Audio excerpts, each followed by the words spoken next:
Bienvenidas personas interesadas en el mundo de Berserk. Antes de dar comienzo al análisis, me gustaría presentar las bases para esta serie. Es recomendable que vayas al día con el manga, debido a que estos análisis tocarán muchos puntos avanzados de la historia y no solo de la saga actual.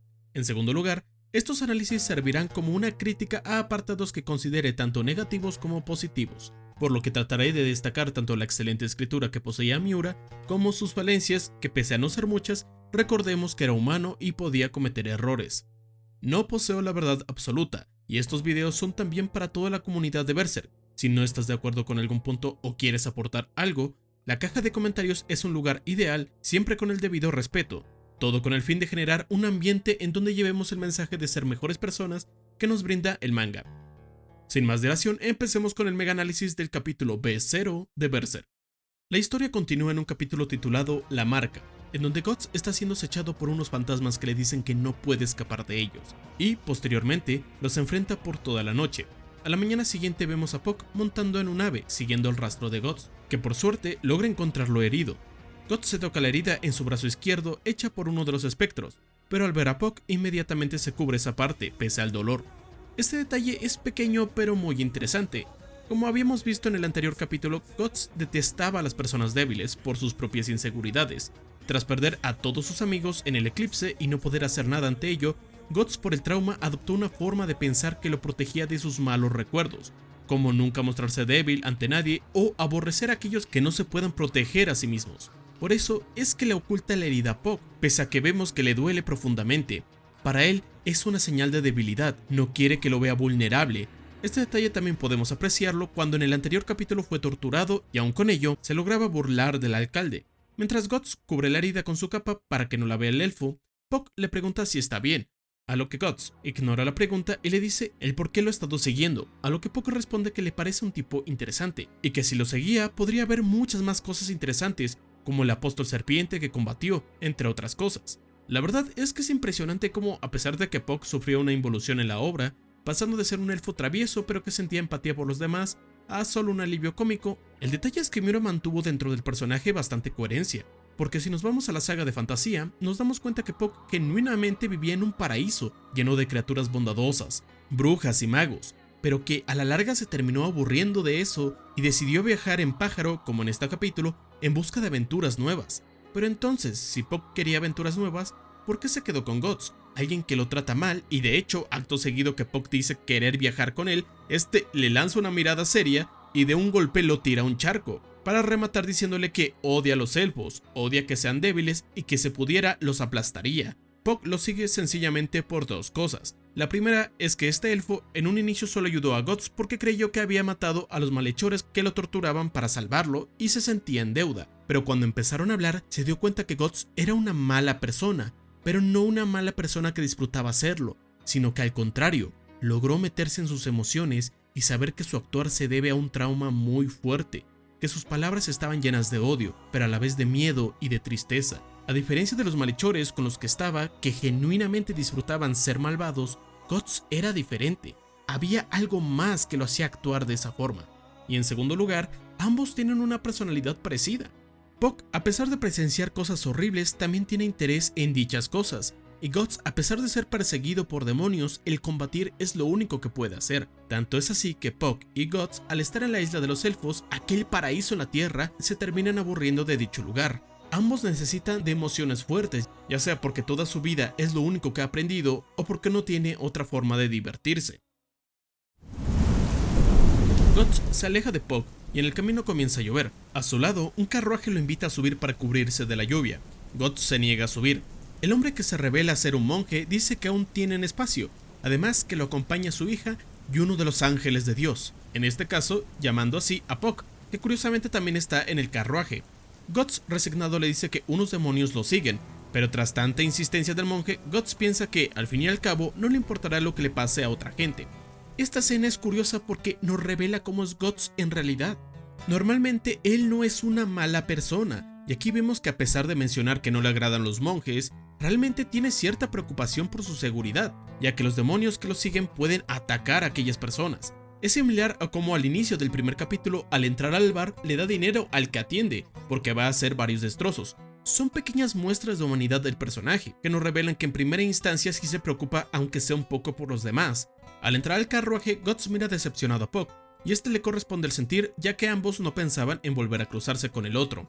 La hija del monje, sonrojada, le ofrece vino a Guts para calentarse, a lo que este, sin mediar palabra, accede, y de hecho, cuando Puck pide vino, Guts arroja el que le dieron al elfo. Aún así no se comporta grosero con la chica, solo tratándola con indiferencia, a diferencia de Puck, que directamente lo insultó, o el monje que le dijo que no le gustaban los de su clase. Ahora profundizaremos en ello. La niña le pregunta a Guts que en dónde se hizo esas horribles heridas, a lo que Guts responde que fueron por demonios. Aquí hay que denotar que Guts sigue cubriendo la herida de su brazo que se hizo a inicios del capítulo, por lo que vemos que no tiene problema en mostrar heridas superficiales como la de su rostro, pero sí en aquellas que de verdad lo afectan, reflejando muy bien su estado mental de no abrirse con las personas, incluso por heridas físicas. El monje pregunta por la espada del guerrero y que si es un mercenario, a lo que Guts miente diciendo que sí, que es algo por el estilo. El monje dice que no le gusta dicha profesión, porque su sobrino se dedicó a ello y murió como cualquier otro soldado.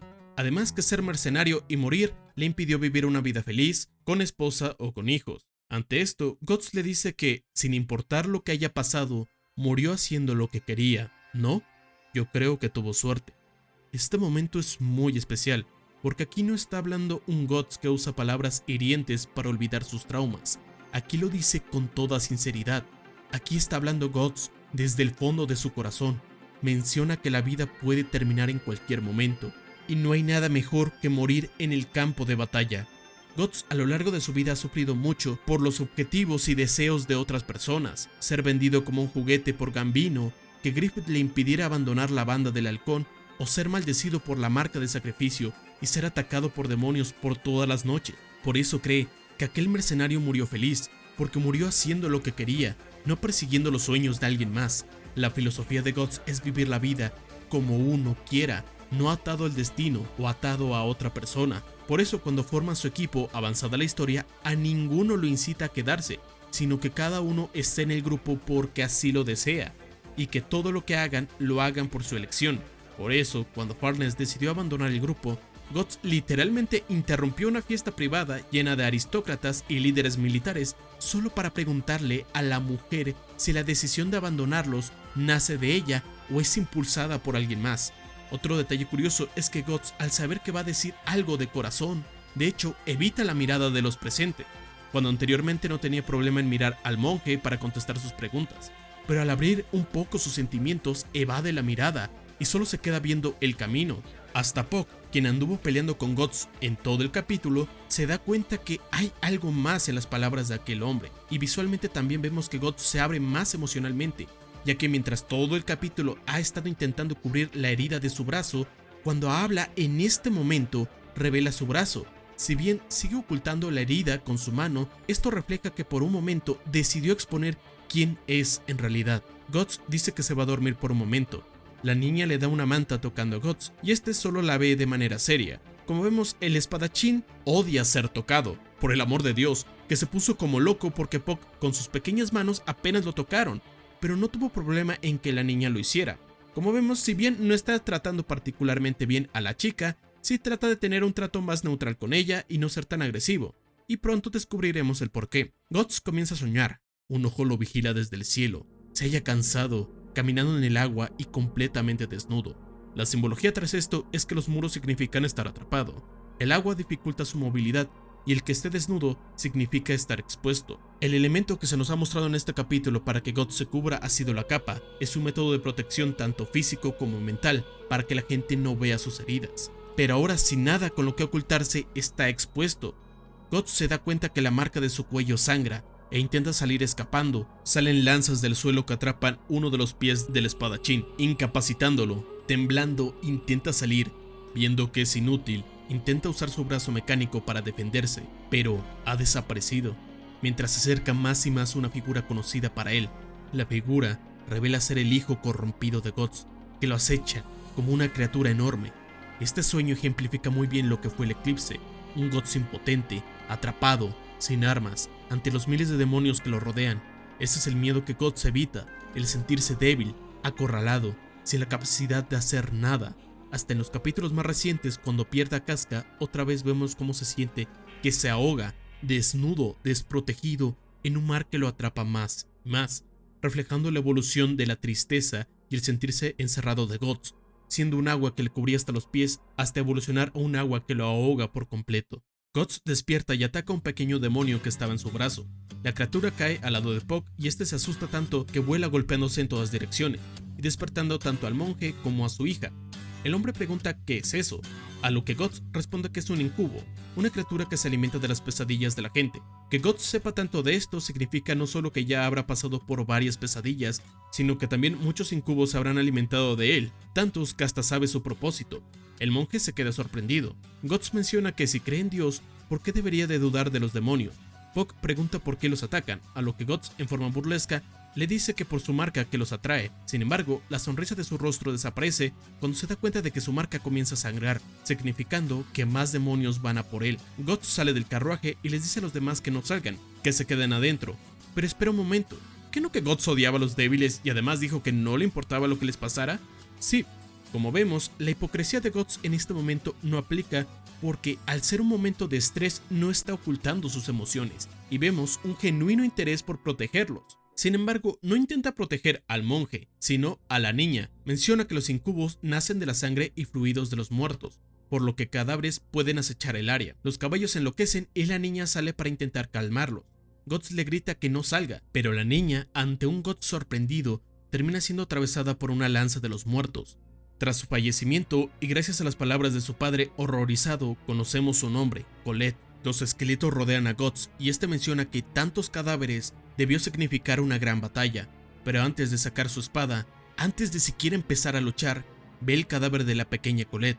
Su cara ahora se transforma en una sonrisa nerviosa y comienza a atacar. Puck sale del carruaje y menciona que es imposible matar a los que ya están muertos, a lo que Guts menciona que siempre es así. Cuando la niña Colette estaba viva, Guts menciona rápidamente que no salgan del carruaje y hasta grita por desobedecerla. Sin embargo, cuando Puck sale no le dice absolutamente nada o no le reafirma al padre que no salga. Básicamente tanto el monje como el elfo le dan igual, pero Colette no. Vemos que los movimientos de Guts son bastante potentes, hasta parece que deja fluir su espada por su mano, blandiéndola solo con furia y no con una estrategia. Hasta Puck se da cuenta de esto, pero mientras observa la pelea, al voltearse se da cuenta de algo horrible y pide ayuda a Guts. El espadachín voltea y ve la escena que lo deja perplejo.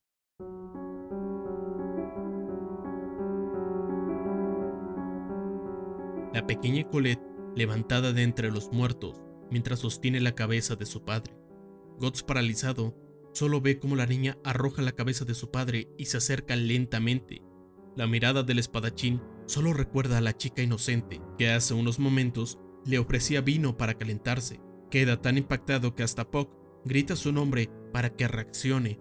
El espectro que ahora posee a Colette logra clavar su espada en Guts. La herida hace que el espadachín reaccione e inmediatamente se defiende, cortándola a la mitad con su espada. Puck derrama unas lágrimas ante tal escena, mientras que Guts solo siente la sangre de Colette en su rostro. Los esqueletos vuelven al ataque, pero el guerrero se siente mal, se siente enfermo, comienza a vomitar en medio de la batalla. Debilitado, logra levantarse y con una expresión llena de furia, decide arremeter contra sus enemigos. Finalmente se hace de día y Guts ha acabado con todos los esqueletos. Sin embargo, pese a estar malherido y cansado, su mirada se sigue posando sobre el cuerpo de aquella niña. Si el anterior capítulo servía para darnos bases del mundo de Berserk, los demonios, lo gráfico de las escenas y la magia, este nos ayuda a profundizar más a Guts. Si bien hay tintes en el primer capítulo que nos hablan de que hay algo más tras su cara de tipo oscuro, aquí tanto de manera literal como metafórica, vemos como el personaje se despoja de su armadura para revelar al hombre que realmente es. El hecho que no quiera mostrar la herida de su brazo cuando habla sobre su filosofía de vida evitando la mirada, o que no haya tratado agresivamente a la niña, son pinceladas que nos hablan de un hombre roto, un hombre que busca ocultarse del mundo y de las personas por el daño que le hicieron en un pasado, por un trauma fuerte de sentirse inútil, y todo esto se ejemplifica con la mayor debilidad de Guts. Guts es un hombre perverso, capaz de matar a hombres, mujeres y todo aquel que se interponga en su camino, pero siente una empatía por los más débiles. Tal vez sea un reflejo de su primer gran trauma, cuando fue abusado de niño. Tal vez ese sentimiento que aquellos son los que más atados están a su destino. y que les es imposible combatir, aquellos niños que sufren sin poder defenderse. Guts se sintió tan afectado por la muerte de Colette, porque a pesar de que ya no era ella en ese momento y solo un espectro que usaba su cuerpo, Guts dentro de su mente había matado a una niña inocente. Esto lo vemos también reflejado en la Edad Dorada, cuando Guts mata accidentalmente a Adonis y se siente un monstruo, comparándose a Nosferatu Zod. Hasta el final de esta saga, cuando le dice a la hija del conde que acabe con su vida y posteriormente se pone a llorar, o incluso lo increíblemente empático que es con Shir, siempre intentando hacerla sentir mejor, o con Isidro, que al verlo con una motivación tan grande por ser un espadachín, el guerrero le sonríe. Ve en los niños algo puro, pero a la vez los mayores propensos a sufrir, al igual que toda su vida se vino abajo tras la traición de su padre. Él no quiere que al menos los infantes pasen por el infierno que él vivió. Puck le dice a Guts que lo de Colette no fue su culpa, a lo que él suelta una carcajada y menciona de manera retorcida que tiene razón. Ellos no pudieron vivir la vida que quisieron. Como vemos, esta faceta de Guts, él usa el sarcasmo y encierra sus emociones para protegerse de los traumas. Por ello, evita el sentirse afectado por la muerte de Colette usando como excusa que era débil y que no fue su culpa. Sin embargo, hay un detalle muy bueno en esta parte. Guts desarrolló un trauma de sentirse solo y aislado, y a diferencia de otros niños que pueden tener un peluche que abrazar para sentirse protegidos, como lo hacía Farnes, ya que el peluche representaba de manera metafórica el lazo que tenía con su familia, Guts usó su espada para sentirse a salvo, porque era lo único que podía tener para defenderse. Lo mismo ocurre aquí, mientras Guts se siente mal por la muerte de Colette y luego finge que no le importa, él está abrazando su espada. Dentro de sí está lleno de dolor, miedo y tristeza. Veo esto como una forma inconsciente del personaje de reflejar cómo busca alivio no solo con sus palabras, sino también en su espada, y esto nos lo confirma. Los espectros que le dicen a Guts que le pertenecen, no solo su cuerpo, sino que su angustia y su dolor. Guts, enfadado, lanza un cañón de su brazo prostético al cielo, pero a diferencia de cómo su mirada representaba ira cuando mataron a Colette, ahora refleja miedo, lo que confirma lo que había mencionado. Guts tiene miedo por lo que le hizo a Colette, tiene miedo de ser débil y morir sin haber logrado su venganza, tiene miedo de sentirse una vez más ese niño desprotegido ante un monstruo. Rápidamente, Guts se va del lugar evitando hablar con Puck, a lo que el elfo se da cuenta de que este es el mundo de Guts, se da cuenta que es un mundo de un hombre roto, que lucha por su debilidad, mientras aún carga con el trauma de ser ese niño que busca su consuelo en una espada. Recuerda, Dios nos pone un destino, pero es el humano que lo escoge. Ve y presencia con tus ojos el significado que este encuentro traerá para ti.